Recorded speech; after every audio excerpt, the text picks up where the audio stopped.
Hi, day 38, I think, of this video challenge, and tonight I thought I'd talk about a book I read recently, and I can't remember the title of it. I should really have looked at that before I started recording. Something about complaint-free world or something, I can't quite remember. And if you're interested, put in the comments and I'll find the title and post it up as a comment. And it's a guy in the States who's a vicar or pastor or whatever it is, and he set up this challenge, 21-day challenge. That's interesting. I'm quite interested in these challenges at the moment. However, this one is about not complaining. And his challenge was to go 21 days without complaining, and if at any point you complained, then you start again, back to day one. And he thought it would be relatively easy. He thought of himself as a fairly positive guy, and he thought it'd be fine. And then when he started it, he found it incredibly difficult. And he discovered actually he complained and moaned quite a lot. And it was a complete revelation to him.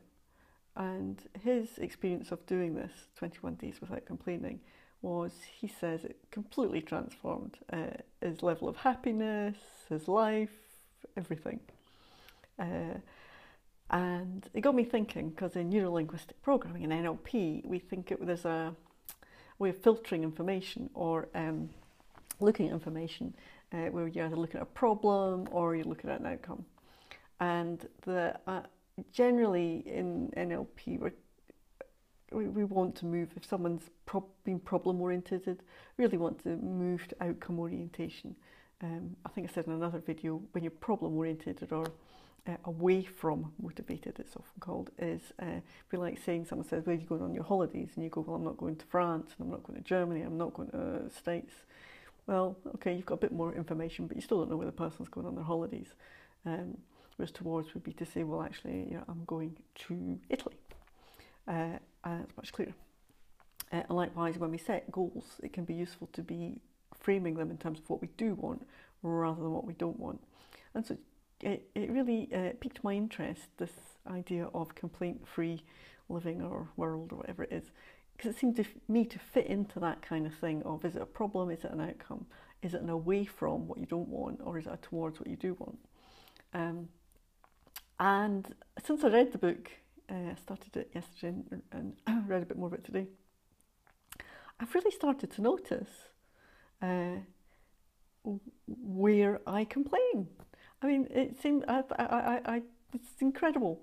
It's a lovely day today, and a couple of people have said to me, "Oh, we haven't had much of a summer, have we?" And in the past, I would have, even though I think it's been an okay summer, I might go, "No, yeah, Scotland, da da da da da," and it just really struck me how often we use a kind of moan or complaint as a basis for a conversation. And I am intrigued now about what impact that might have. I certainly think it's unlikely that I'm going to be completely complaint-free. Well, who knows?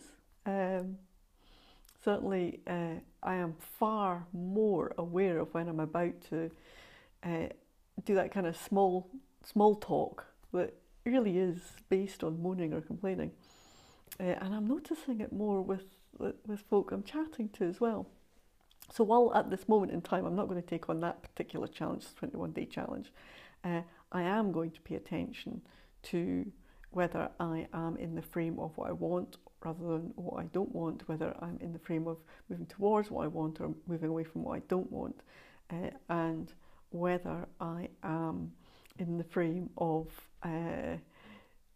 talking about the positive things that are happening, what I'm grateful for, what's happening that I love, or whether I'm engaging in that kind of slightly, I don't know, moany, complainy kind of chat about, I don't know, I passed a lady in the street today and she said something like, what was it she said?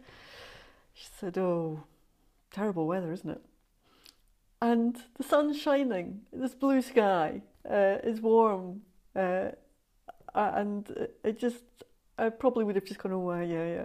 And it really struck me how it's part of culture or something, I don't know. And I do wonder, I'm wondering what effect it has on our experience or my experience. And so that is certainly something that I'm going to be exploring over the next while. And thank you for listening. If you're curious, you might want to pay attention to when you talk about what you don't want or what's not great, as opposed to when you talk about what you do want and what is fantastic for you right now and what you're grateful for and what you're loving in your life just now.